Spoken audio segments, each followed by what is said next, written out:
Ces lacs étaient utilisés au palais impérial pendant quelques 60 ans de règne de l'empereur Qianlong. C'était au XVIIIe siècle.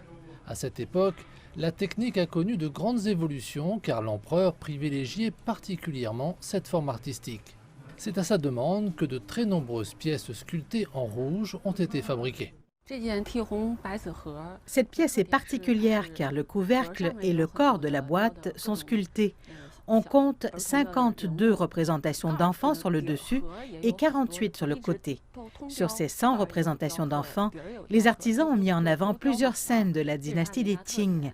La laque peinte l'a été en couches épaisses, de manière à sculpter les personnages de façon presque tridimensionnelle.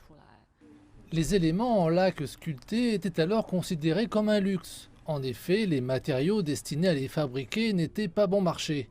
Pour créer des sculptures, des dizaines, voire plusieurs centaines de couches de laque étaient nécessaires. Il fallait une année environ pour terminer une pièce de laque sculptée. L'étape du brossage sur plusieurs couches prenait plus d'un mois.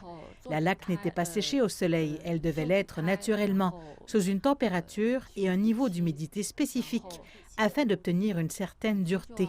La sculpture en elle-même prenait également beaucoup de temps. Les passionnés de culture ancienne chinoise affirment que c'est un bon moyen d'avoir un aperçu de la vie à l'intérieur des murs du palais impérial, il y a plusieurs centaines d'années. Nous nous intéressons à la culture de la laque. Nous sommes venus le jour de l'ouverture de l'exposition. Nous nous sommes habillés comme ça pour correspondre au style des pièces de laque anciennes. Je porte un costume de la dynastie des Ming, alors que le sien est de la dynastie des Qing.